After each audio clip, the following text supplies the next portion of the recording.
India आघाडीची दिल्लीत save democracy rally. India आघाडीतील सर्व घटक पक्ष रॅलीत सहभागी होणार, तर दिल्लीच्या रामलीला मैदानात होणार इंडिया आघाडीचं शक्ती प्रदर्शन। उद्धव ठाकरे आणि आदित्य ठाकरे दिल्लीत दाखल। इंडिया आघाडीच्या सेव्ह डेमोक्रेसी रॅलीसाठी उपस्थित राहणार। महाराष्ट्रातील भाजपच्या सर्व क्लस्टर प्रमुखांची आज महत्त्वाची बैठक। भाजप प्रदेश कार्यालयात संध्याकाळी 6 वाजता होणार बैठक, तर बैठकीला देवेंद्र फडणवीस, बावनकुळे देखील राहणार उपस्थित।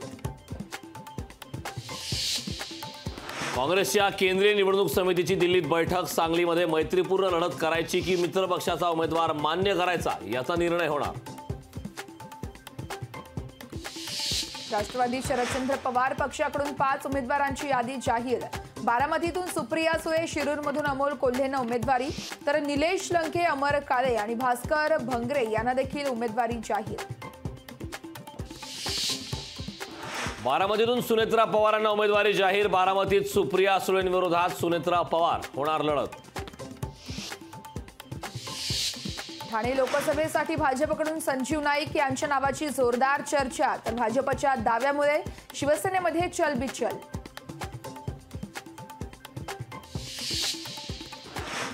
छत्रपती संभाजीनगर जागेचा तिढा कायम। वर्षा बंगल्यावर मुख्यमंत्री एकनाथ शिंदे, देवेंद्र फडणवीस आणि संजय शिरसाट यांच्यामध्ये रात्री उशिरा बैठक।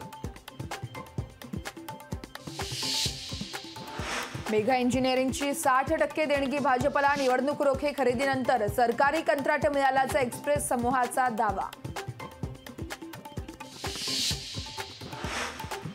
रेल्वेच्या तिन्ही मार्गावर आज मेगा ब्लॉक। देखभाल दुरुस्तीच्या कामानिमित्त मेगा ब्लॉक। लखनौ सुपर जायंट्सच्या मयांक यादवची पदार्पणातच जबरदस्त कामगिरी। 3 विकेट घेऊन पंजाब किंग्स 11 विरुद्धच्या लढाईत महत्त्वाचा वाटा, तर यंदाच्या IPL मोसमातला टाकला सर्वात वेगवान चेंडू।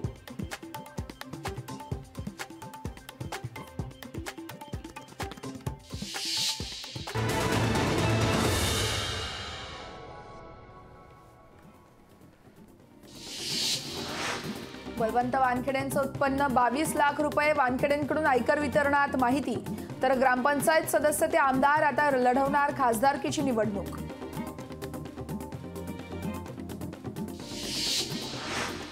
राज्यात बालमृत्यू दरात घट। बालमृत्यू दर 1022 वरून 18 वर। नवजात मृत्यू दराचंही प्रमाण घटलं। राज्यात 10 दिवसात 3 वाघांचा संशयास्पद मृत्यू। गेल्या वर्षभरात सर्वाधिक अर्थात 52 वाघांचा मृत्यू, तर वन्यजीव संरक्षण संस्थेच्या अहवालात माहिती उघड। साताऱ्यातील पाटणमध्ये अवकाळी पावसाला सुरुवात। पावसामुळे कलिंगड, काकडी, स्ट्रॉबेरी, आंबा पिकांना मोठा फटका बसण्याची शक्यता।